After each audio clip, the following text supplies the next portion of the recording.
Boarding Niharika Krishna, आवाज आ रही है आप लोगों को मेरी?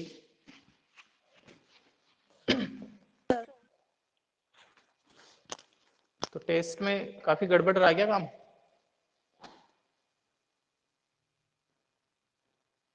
टेस्ट में डाउट है क्या टेस्ट के पेपर में? या बोलो निहारिका,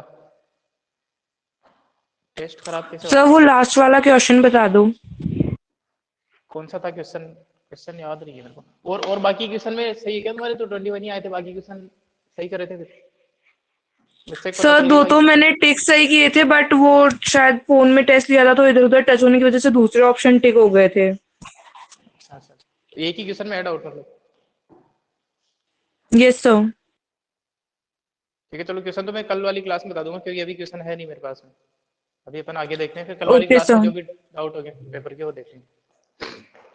देखो, स्ट्रेट लाइन में अपन देख रहे थे कि अगर दो पॉइंट दे रखे हो अपने को, स्लोप देखी थी अपन ने, इंक्लिनेशन देखा था। अगर किसी भी स्ट्रेट लाइन का एक्स एक्सिस के साथ में एंटी क्लॉकवाइज डायरेक्शन में बना हुआ एंगल मेजर करना है अपने को, एंटी क्लॉकवाइज डायरेक्शन में किसी भी स्ट्रेट लाइन का। जैसे ये स्ट्रेट लाइन है और ये अपनी एक्स एक्सिस है, तो इसका इंक्लिनेशन कैसे मैच करेंगे अपन? कि जो एक्स एक्सिस की पॉजिटिव डायरेक्शन है वहां से मेजर करना है और एंटी क्लॉकवाइज डायरेक्शन में मेजर करना है, तो जो एंगल बनेगा उसको अपन इंक्लिनेशन बोलते हैं। तो इससे अपने को पता चला कि जो इंक्लिनेशन है वो 0 से 180 के बीच में ही कुछ ना कुछ होगा। इसके बाद में अपन ने देखा, इंक्लिनेशन के बाद में अपन ने देखा कि ये जो थीटा है इसका अगर अपन टेंजेंट ले ले तो इसको स्लोप बोलते हैं। टेन थीटा क्या हो जाएगी? स्लोप हो जाएगी। और इसके बेस पे अपन ने देखा कि जो हॉरिजॉन्टल लाइंस होती है, हॉरिजॉन्टल लाइंस मतलब एक्स एक्सिस के पैरेलल या वाई एक्सिस के परपेंडिकुलर, ऐसी लाइन की जो स्लोप है, इंक्लिनेशन 0 होता है, स्लोप भी 0 होती है क्योंकि टेन 0 की वैल्यू 0 हो जाती है। और परपेंडिकुलर या वर्टिकल लाइंस के लिए अपन ने बात करी थी कि वर्टिकल लाइन जो है उनके लिए स्लोप डिफाइंड नहीं होती है क्योंकि थीटा इंक्लिनेशन की वैल्यू 90 डिग्री होती है ना। तो वर्टिकल लाइंस के लिए या फिर lines parallel to Y axis या परपेंडिकुलर टू एक्स एक्सिस, उन लाइन के लिए स्लोप डिफाइंड नहीं होती। ध्यान रखना, ये वाले क्वेश्चन आ जाते हैं। Vertical slope of the vertical lines non defined, not defined है ना। अब अपन बात करते हैं कि तो स्लोप ही इंपॉर्टेंट चीज है क्योंकि मैंने ये भी चीज बताई तुम्हारे को, किसी भी लाइन की यूनिकनेस के लिए अपने को या तो दो पॉइंट दे दो कि स्ट्रेट लाइन के दो पॉइंट गिवन है, तो क्या पूरी स्ट्रेट लाइन के बारे में सब कुछ इन्फॉर्मेशन मिल जाएगी? बिल्कुल मिल जाएगी। अगर दो पॉइंट गिवन है अपने को तो दोनों पॉइंट को ज्वाइन कर देंगे तो बाकी सारी इन्फॉर्मेशन मिल जाएगी अपने को। ये यूनिकनेस डिफाइन करता है। और या तो एक स्लो या तो एंगल दे दो मतलब स्लोप दे दो और फिर कोई एक पॉइंट दे दो। तो इस तरीके की कुछ चीजें अपने को चाहिए, मिनिमम दो इन्फॉर्मेशन चाहिए होती है, या तो दो पॉइंट बताओ या स्लोप और एक पॉइंट बताओ। तो अपने को लाइन की और एक्स्ट्रा चीजें है तो ठीक है, कोई दिक्कत ही नहीं, फिर तो मिनिमम चीजें ये होती है। अब अपन बात कर रहे थे तो स्लोप इतनी इंपॉर्टेंट है, डायरेक्शन इतनी इंपॉर्टेंट है, स्ट्रेट लाइन किस डायरेक्शन में बढ़ेगी। तो अगर उस पॉइंट पे दो स्ट्रेट लाइन पे दो पॉइंट अपने को दे रखे हो तो दो पॉइंट की हेल्प से अपन स्लोप कैसे निकाल सकते हैं उसका अपन फॉर्मूला देखेंगे आज। Slope of a line when coordinates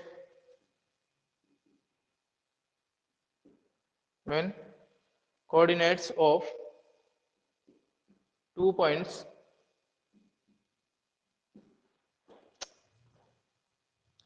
on it are given। दो पॉइंट है उनके, अगर कोऑर्डिनेट गिवन हो तो उसकी स्लोप कैसे निकालेंगे उसके लिए अपन डायरेक्ट फॉर्मूला देखेंगे। देखो पहले निकालते हैं फॉर्मूला की, फॉर्मूला बना कैसे, इस चीज को डिफाइन करने की कोशिश करते हैं कि फॉर्मूला बना कैसे। तो ये यहाँ पे बना रहा हूं मैं एक स्ट्रेट लाइन, ये मेरी वाई एक्सिस है, ये अपनी एक्स एक्सिस है, वाई वाई डैश, ये अपना ओरिजिन है। यहां से एक स्ट्रेट लाइन पास हो रही है, इस स्ट्रेट लाइन को बोला है मैंने एल, स्मॉल एल है ना। जो इक्वेशन आएगी उसके हिसाब से नाम लिख देंगे। फिलहाल तो अपन ने स्ट्रेट लाइन को एल बोला है, इसलिए इसको थोड़ा सही।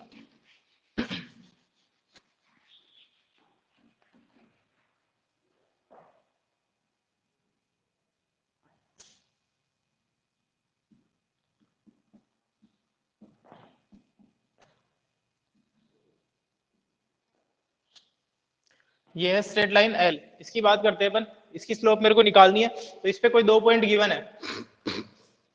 लेट सपोज यहाँ पे कोई पॉइंट है पी पॉइंट, इसके कोऑर्डिनेट दे रखे हैं x1 y1, और यहाँ पे कोई दूसरा पॉइंट है Q, इसके कोऑर्डिनेट दे रखे हैं x2 y2, x2 y2 और x1 y1, P और Q दो पॉइंट है, इनके कोऑर्डिनेट अपने को दे रखे हैं, ठीक है ना। अब इसकी स्लोप निकालनी है तो पहले मैं मान लेता हूँ कि जो एंगल बना रही है वो पॉजिटिव डायरेक्शन के साथ में एंटी क्लॉक में, ये वाला जो एंगल है इस वाले एंगल को मैं मान लेता हूँ थीटा है, ठीक है ना, ये वाला एंगल थीटा मान लिया मैंने। अब इसकी स्लोप निकालनी है इन दोनों की हेल्प से। तो अच्छा दो केस है, देखो दोनों केस में अपन निकाल के देखेंगे कि क्या इफेक्ट पड़ता है। एक तो लाइन ऐसी है, मतलब जिसकी स्लोप जो है वो 0 से 90 के बीच में कुछ ना कुछ है, देखो ऐसा होगा ना, 0 से 90 के बीच में ये वाली स्लोप है। अगर मान लो कोई लाइन ऐसी हो गई, ये वाली लाइन है, तो इसका इंक्लिनेशन ये है, अब ये जो एंगल है वो 90 से ज्यादा है, तो क्या इफेक्ट पड़ता है अपन देखते हैं कि क्या स्लोप पे कोई इफेक्ट पड़ेगा या नहीं पड़ेगा। तो केस में अपन डिवाइड कर रहे हैं, केस फर्स्ट की अपन बात कर रहे हैं, जब स्लोप जो है या फिर जो एंगल बन रहा है इंक्लिनेशन वो एक एक्यूट एंगल है, फिर अपन देखेंगे ऑब्ट्यूस एंगल है ना। तो case one, when theta is an acute angle,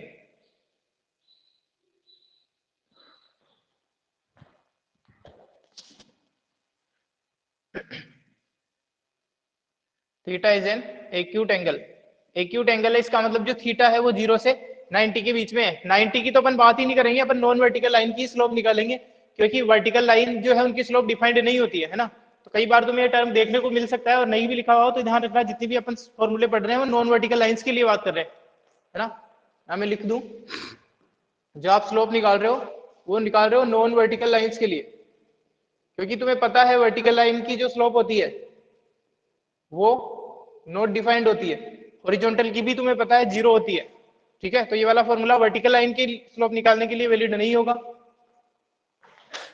अपन यहां से भी उस चीज को भी चेक कर लेंगे कि किस तरीके से वैलिड नहीं है। अब इसको यूज करते हैं, देखो यहां से एक परपेंडिकुलर ड्रॉ किया मैंने, इन चीजों को आप लोग लिख लेना चाहो तो, क्यू से एक परपेंडिकुलर ड्रॉ किया है एक्स एक्सिस पे, इसको अपन नाम दे देते हैं पी क्यू, ये पी क्यू है। इस वाले पॉइंट को बोल देते हैं अपन कोई पॉइंट आर, इस वाले पॉइंट को बोल दिया मैंने एम, ठीक है। देखो क्यू पॉइंट से एक परपेंडिकुलर ड्रॉ किया है अपन ने, ठीक है ना, यानी कि ये जो क्यू एम है वो एक्स एक्सिस के परपेंडिकुलर है, और इसी तरीके से ये जो पी पॉइंट है यहां से भी एक परपेंडिकुलर ड्रॉ कर रहा हूँ क्यू एम के ऊपर, और ये वाला जो पॉइंट है वो एन है, यानी कि ये भी परपेंडिकुलर है। तो एक बात बताओ आप लोग, जो पी एन है वो पैरेलल हो जाएगी आर एन के, जो पी एन है वो आर एन के पैरेलल हो जाएगी, ये वाली लाइन इसके पैरेलल हो जाएगी, बोलो। Yes sir.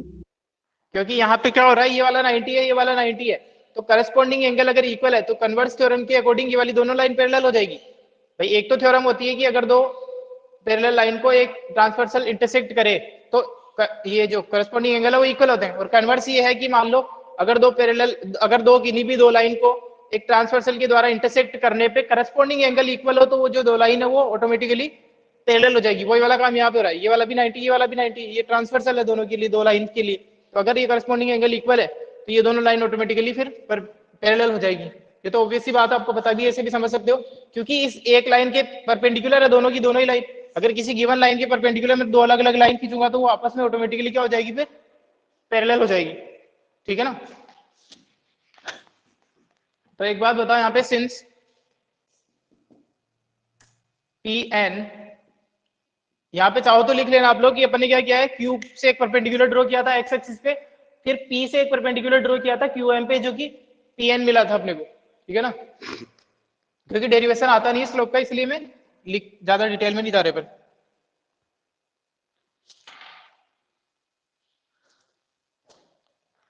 एक मिनट रुको।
देखो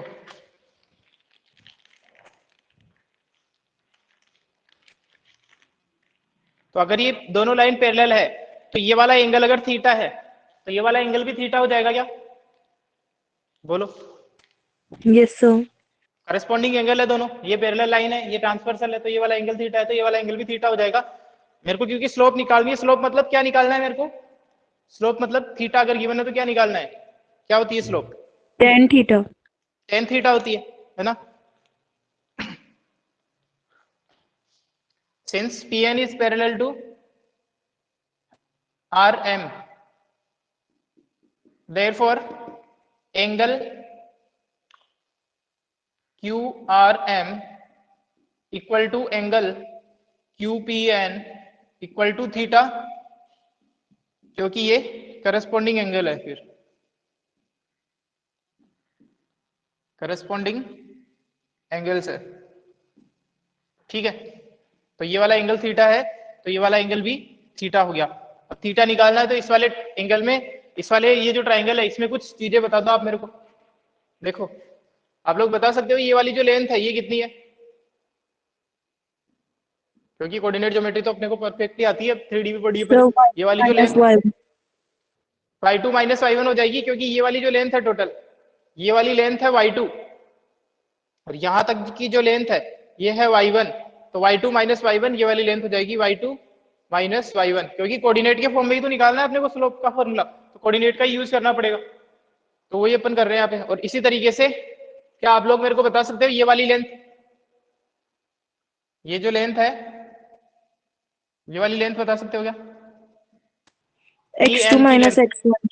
x2 माइनस x1 हो जाएगी। x2 माइनस x1 कैसे आई?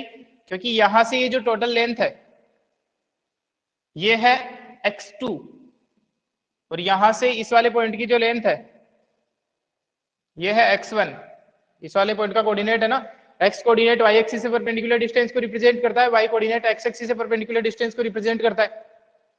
तो ये लेंथ अपने पास में आ गई है, तो अपन इसमें फॉर्मूला लगा देते हैं, in triangle P Q N, इस वाले ट्राइंगल में लगा दो टेन थीटा। तो टेन थीटा क्या होता है? कौन सी दो साइड का रेशियो होता है टेन थीटा? बोलो। Perpendicular upon base. Perpendicular upon base, तो इसके जो एंगल अंडर कंसिडरेशन होता है उसके अपोजिट वाला तो परपेंडिकुलर और उसके एडजेसेंट वाला बेस हो जाता है, एक जो 90 डिग्री के अपोजिट है वो हाइपोटेन्यूज रहता है। तो tan theta equal to perpendicular upon base, perpendicular का मतलब हो गया यहाँ पे क्यू एन अपॉन बेस का मतलब हो गया यहाँ पे पी एन। इनकी वैल्यूज अपन रख दें तो टेन थीटा की वैल्यू मेरे पास में आ जाएगी y2 minus y1 upon x2 minus x1, और यही मेरी स्लोप है ना, ये मान लिया अपन ने स्लोप m, तो m equal to y2 minus y1 upon x2 minus x1, यानी कि अगर आपको कोऑर्डिनेट दे रखे हैं तो आपको कुछ भी नहीं करना है, दोनों जो कोऑर्डिनेट्स है उनका डिफरेंस अपॉन डिफरेंस बिटवीन एप्सिसास, ठीक है ना, ये डिफरेंस है ऑर्डिनेट का और ये डिफरेंस है एप्सिसास का, तो ये हो जाएगी, ये m क्या है यहाँ पे? Slope of line of L, जो स्ट्रेट लाइन गिवन है अपने को उसका स्लोप है। तो ये अपन ने मान के चला है कि जब थीटा एक्यूट एंगल है, तो अब अपन दूसरा केस भी कंसीडर करके चलेंगे कि मान लो अगर ऑब्ट्यूज एंगल है तो क्या कोई फर्क पड़ता है इस फॉर्मूले पे, उस चीज को देखेंगे। तो आपको फॉर्मूला ये याद रखना है y2 minus y1 upon x2 minus x1।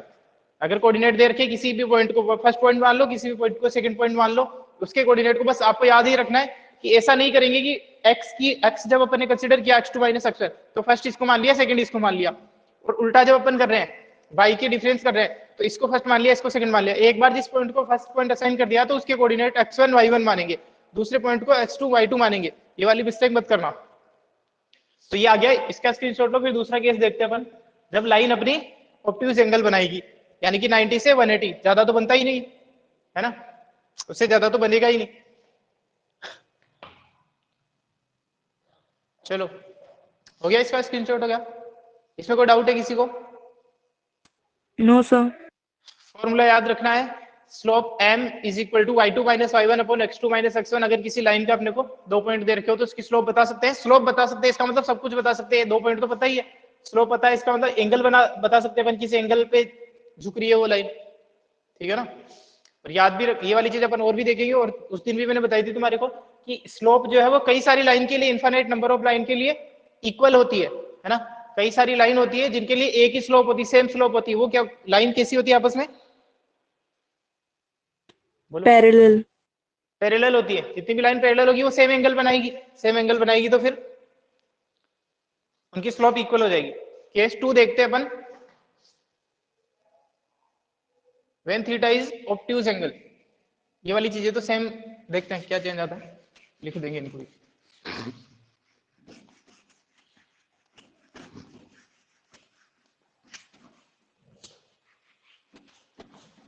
याद रखना आप जो स्लोप निकाल रहे हो उसको साथ में रिलेट करते चलना, कि स्लोप का मतलब आपको जो लाइन है उसका एंगल पता चल गया है एक्स एक्सिस की पॉजिटिव डायरेक्शन के साथ में।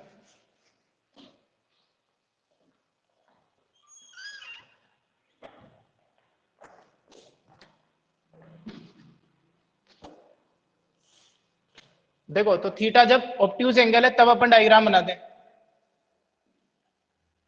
थीटा जब ऑब्ट्यूज एंगल है तो ये अपनी वाई एक्सिस,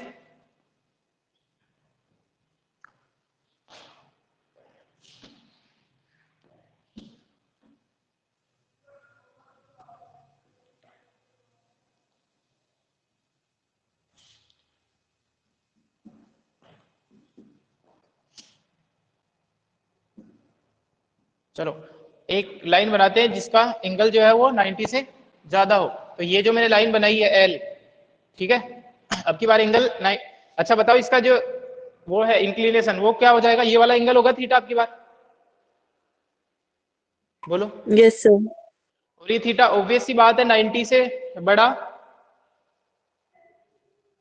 और 180 से छोटा, इसके बीच में ले रहा है अपने ना। 90 की अपन बात नहीं करेंगे, नॉन वर्टिकल लाइन की बात कर रहे हैं। और 180 लेंगे तो फिर जीरो एंगल मान लेंगे क्योंकि एक्स एक्सिस के पैरेलल हो जाएगी, ठीक है ना। जीरो से 180 के बीच में ये वाला है। तो अब इस पे 2 पॉइंट मान लेता हूं मैं वापस से, ये पी पॉइंट है जिसके कोऑर्डिनेट x1 y1 है, और यहाँ पे कोई पॉइंट q पॉइंट है जिसके कोऑर्डिनेट x2 y2 है। तो अब देखते हैं कि क्या कोई फर्क पड़ रहा है। तो एक बात बताओ ये वाला एंगल कितना हो जाएगा,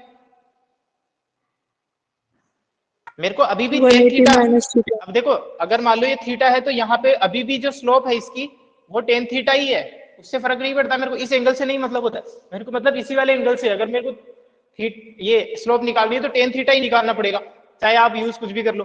अब ये वाला जो एंगल है छोटा वाला, इसकी वैल्यू कितनी हो जाएगी 180 माइनस थीटा, क्योंकि दोनों ये स्ट्रेट लाइन एंगल बन रहे हैं ना, लीनियर पेयर ऑफ एंगल्स है। तो ये पॉइंट के कोऑर्डिनेट पता है आपको, वापस से सेम प्रोसीजर आपको करना है। यहां से एक परपेंडिकुलर ड्रॉ कर दो एक्स एक्सिस पे एम, और यहां से एक परपेंडिकुलर इसके ऊपर ड्रॉ कर दो क्यू एन। तो वापस से ये वाली लाइन इसके पैरेलल हो जाएगी, तो ये जितना एंगल है उतना ही एंगल ये भी हो जाएगा 180 माइनस थीटा, ठीक है, क्लियर है। चलो अब डायरेक्ट आपको सब कुछ पता है पैरेलल है किस तरीके से एंगल इक्वल आया, तो अपन डायरेक्ट लिखते हैं इन ट्राइंगल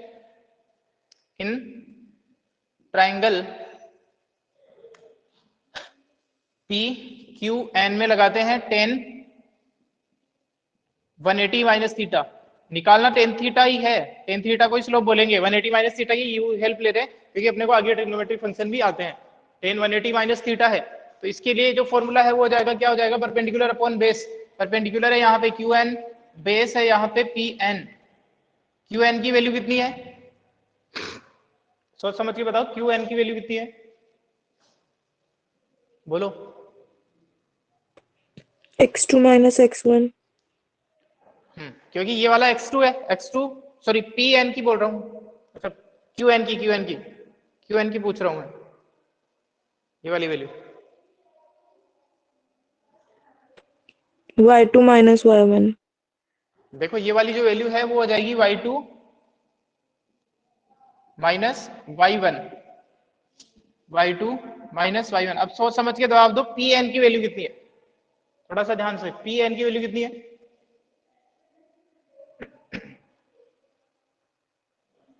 पी एन निकालना है आपको। तो ये जो लेंथ है ये वाली, ये कितनी है, और ये वाली कितनी है, ये वाली लेंथ कितनी पूरी यहां से यहां तक की, बोलो।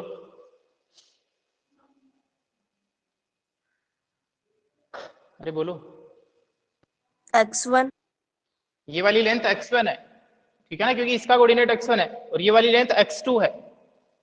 तो ये वाली जो लेंथ बची है अपने पास में, ये कितनी हो जाएगी? x1 minus x2। x1 minus x2 है, इसका मतलब Pn की वैल्यू x2 माइनस x1, तो इसकी वैल्यू उठा के रख दो यहाँ पे। x1 उल्टा लिख दिया मैंने, x1 माइनस x2 होगा ना, x1 minus x2।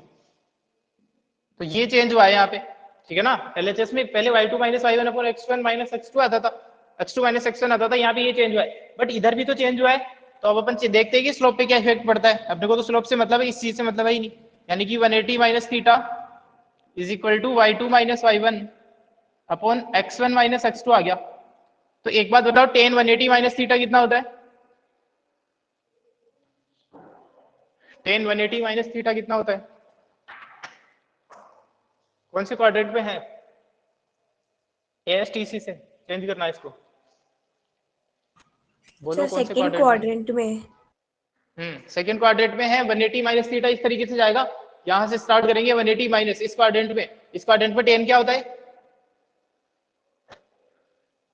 Negative. Negative होता है, इसका मतलब इसकी वैल्यू कितनी हो जाएगी? बोलो। थीटा। माइनस टेन थीटा हो जाएगी इसकी वैल्यू। tan 180 माइनस थीटा जो है वो माइनस टेन थीटा हो जाएगा। और इधर भी क्या लेता हूं मैं, वापस से सेम जैसा फॉर्मूला बनाने के लिए इसमें से माइनस कॉमन ले लेता हूं, तो ये आ जाएगा x2 माइनस x1। ये माइनस से माइनस कैंसिल आउट हो जाएगा। तो आपके पास में जो स्लोप है वो स्लोप अभी भी यही रहेगी, चाहे वो एक्यूट एंगल हो या ऑब्ट्यूस एंगल हो, यानी कि आपको स्लोप के लिए अलग अलग फॉर्मूला याद करने की जरूरत नहीं है। स्लोप के लिए फॉर्मूला यही रहेगा, y2 minus y1 upon x2 minus x1, difference of ordinates upon difference of abscissas. चलो इसका स्क्रीनशॉट लो, फिर कुछ क्वेश्चन करते हैं अपन एक आध इस पे।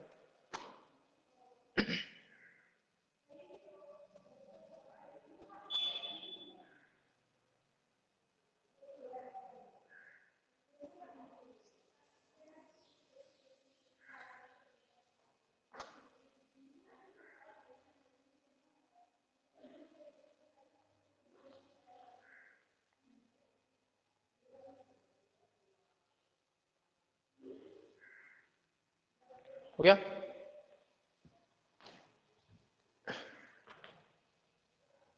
ठीक है, तो आप याद रखेंगे, वेदर इट इज एक्यूट और obtuse angle the formula will remain same. तो स्लोप के लिए आप डायरेक्ट एक ही फॉर्मूला याद रखें, y2 minus y1 upon x2 minus x1 लिख सकते हैं, चाहे तो नोट नीचे, whether the angle is acute और obtuse the formula for slope will remain y2 minus y1 upon x2 minus x1। Clear है ये बात सबको? अब अपन इसके कुछ क्वेश्चन करते हैं।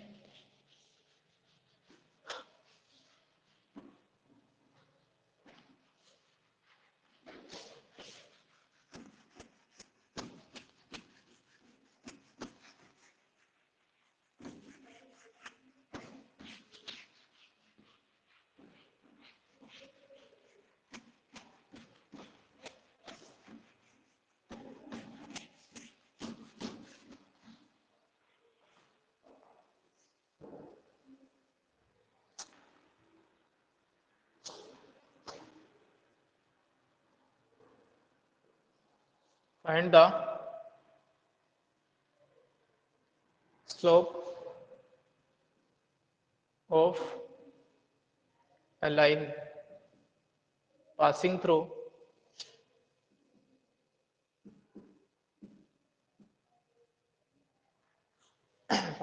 origin and point 1, -3। ओरिजिन और 1, -3 से पास होने वाली एक स्ट्रेट लाइन के अपने को स्लोप निकालनी है। तो अपन मान लेते हैं एक पॉइंट तो है इसके ऊपर 0, 0 और एक पॉइंट के कोऑर्डिनेट है, ए पॉइंट मान लो इसको, ओ पॉइंट मान लो, ये है 1, -3। इस वाले पॉइंट को फर्स्ट पॉइंट बोल दो, इस वाले पॉइंट को सेकंड पॉइंट बोल दो। तो x1 x2 अगर आपको नहीं सही से समझ में नहीं आता है तो आप लोग लिख सकते हैं, वरना जरूरत नहीं होती है ना। x1 x2 की वैल्यू और y1 y2 की वैल्यूज लिख लो इस तरीके से ताकि कंफ्यूजन नहीं हो। यहाँ पे अगर मैंने फर्स्ट पॉइंट इसको माना है तो x1 y1 की वैल्यूज कितनी हो जाएगी, बोलो। 0 0 x1 y1 0 हो जाएगा और ये 1 माइनस 3 हो जाएगा x2 y2। फॉर्मूले में लिख दो slope m is equal to y2 minus i1, formula हमेशा लिखना है, upon x2 minus x1। y2 की वैल्यू है यहाँ पे -3 -0, याद रखना फॉर्मूले का माइनस और कोऑर्डिनेट में जो गिवन है माइनस, उससे कंफ्यूज नहीं होना है अपने को। x2 माइनस x1 मतलब हो गया 1 माइनस 0, यानी कि जो स्लोप है वो आ गई -3। ठीक है, -3। तो इसका मतलब तुम इससे पता लगा सकते हो ना कि ये जो स्ट्रेट लाइन का इतना पता भले ही नहीं लगे, लेकिन इतना तो पता लगा सकता है अगर तुम्हें मान लो कंफ्यूज करने के लिए बोले कि अगर मान लो ये पॉइंट है तो वो लाइन इस वाले ओरिएंटेशन की बनेगी या इस वाले ओरिएंटेशन की बनेगी। इसका आंसर फर्स्ट पॉसिबल हो सकता है, पॉसिबल आंसर, या सेकंड हो सकता है। बताओ कौन सी वाली स्ट्रेट लाइन रही होगी। भाई टेन थीटा की वैल्यू नेगेटिव आ रही है, क्योंकि टेन थीटा की वैल्यू नेगेटिव आ रही है ना, और टेन थीटा की वैल्यू जब तक थीटा 0 से 90 के बीच में रहता है, जब तक थीटा 0 से 90 के बीच में रहता है, तो फिर जो स्लोप है आपकी, जो टेन थीटा है वो पॉजिटिव रहता है 0 से 90 के बीच में, तो इसका मतलब स्लोप पॉजिटिव रहेगी। तो ये तो हो ही नहीं सकती, लेकिन स्लोप नेगेटिव है, इसका मतलब डेफिनेटली जो लाइन है उसने जो एंगल बनाया होगा वो 90 से 180 के बीच में होगा। 90 से 180 के बीच में जो टेन है वो नेगेटिव वैल्यू देता है दूसरे क्वाड्रेंट पे। तो इससे अपन ओरिएंटेशन पता कर सकते हैं कि जो क्या लाइन की पॉसिबल लाइन है वो इस तरीके से आपके दिमाग में आ जाएगा स्लोप को देखते ही कि किस तरीके की लाइन रही होगी। ठीक है ना, अपने एजम्पशन के लिए ऐसा बना दिया, कोई प्रॉब्लम नहीं है, लेकिन जो लाइन है वो कुछ ऐसी रही होगी, नेगेटिव स्लोप है। ठीक है,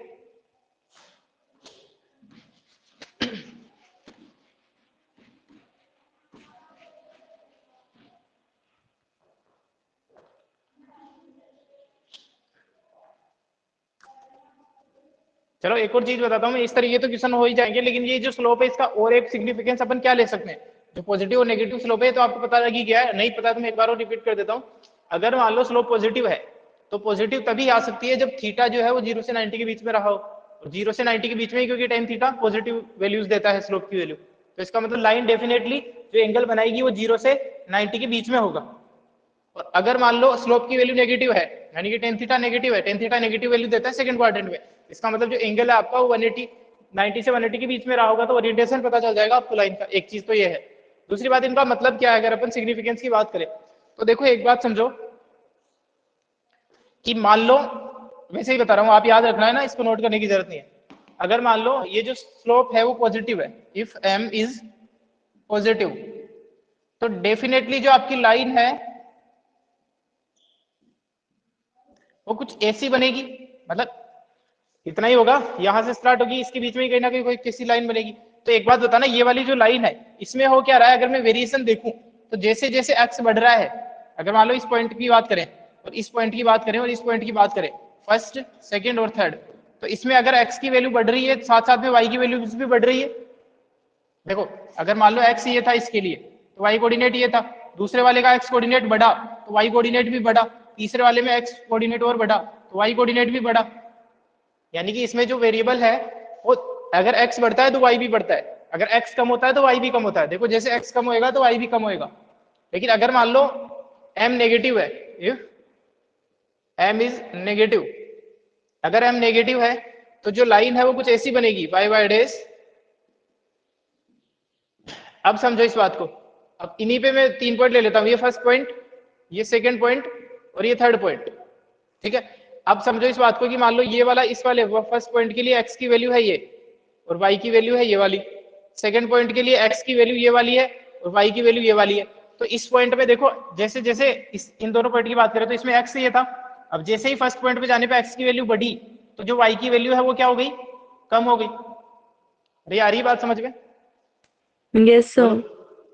ठीक है ना, तो नेगेटिव स्लोप का मतलब ये है कि एक क्वांटिटी के साथ में दूसरी क्वांटिटी घट रही है। अगर मान लो अगर x के साथ में x किसी ऐसी चीज को रिप्रेजेंट कर रहा है, मान लो नंबर ऑफ डेज को रिप्रेजेंट कर रहा है, किसी कार शोरूम में x नंबर ऑफ डेज को रिप्रेजेंट कर रहा है कि फर्स्ट दिन, सेकंड दिन, थर्ड दिन, जो कार के लिए तो पॉसिबल नहीं है, टेम्परेचर की बात करते हैं ना, टेम्परेचर की बात करें कि जो दिन डे बाय डे है वो टेम्परेचर कम हो रहा है। अगर मान लो अगर विंटर सेशन की बात करें तो डे बाय डे अगर टेम्परेचर कम हो रहा है तो कि नंबर ऑफ डेज बढ़ते जा रहे हैं तो टेम्परेचर कम होता जा रहा है। तो इस तरीके से नेगेटिव स्लोप वाली लाइन के द्वारा इस ग्राफ को रिप्रेजेंट किया जाता है। अगर नंबर ऑफ डेज के साथ में टेम्परेचर इंक्रीज हो रहा है डे बाई डे, फर्स्ट दिन इतना था, सेकंड दिन इतना था, तो इस तरीके से जो टेम्परेचर है उसको अपन फिर जो पॉजिटिव स्लोप है, जो ग्रोथ अगर मान लो एक क्वांटिटी के साथ बढ़ने की तो दूसरी क्वांटिटी अगर बढ़ रही है तो इस वाले ग्राफ से दिखाया जाता है पॉजिटिव स्लोप। और नेगेटिव स्लोप का मतलब आई गेस आपको समझ में आ गया होगा, ठीक है ना। इसी तरीके से मान लो कार्ड्स शोरूम में अगर नंबर ऑफ कार्ड सेल्ड की अगर अपन बात करें, मान लो डे बाई डे अगर नंबर ऑफ सेलिंग जो है वो इंक्रीज होती जा रही है, तो इस वाले पॉजिटिव स्लोप से एक क्वांटिटी के साथ में दूसरी क्वांटिटी अगर इंक्रीज होती है तो पॉजिटिव स्लोप को रिप्रेजेंट करती है। और अगर एक क्वांटिटी के बढ़ने तो दूसरी क्वांटिटी कम होती है, मतलब यहाँ पे रेसिप्रोकल वाला काम हो रहा है, एक चीज बढ़ रही है दूसरी घट रही है, तो फिर वो नेगेटिव स्लोप के साथ में रिप्रेजेंट किया जाता है, ठीक है। तो ये है स्लोप का फिजिकल सिग्निफिकेंस। अपन आगे और बात करेंगे इसके बारे में, नोट भी लिखवा दूंगा मैं। इस वाली चीज को मैं कल एक्सप्लेन करके नोट भी लिखवा दूंगा। आज की क्लास अपन खत्म करते हैं यहाँ पे, तो कल अपन कुछ क्वेश्चन भी डिस्कस कर लेंगे जो टेस्ट के बाकी है, और ये वाला नोट भी लिख लेंगे। चलो क्लास एंड करता हूँ।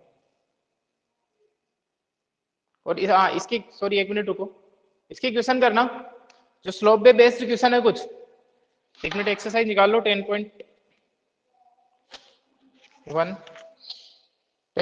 के कुछ क्वेश्चन आप लोग कर सकते हो। फाइंड 4 तो अपने कर लिया, find the slope of the line, 5th question कर सकते हो।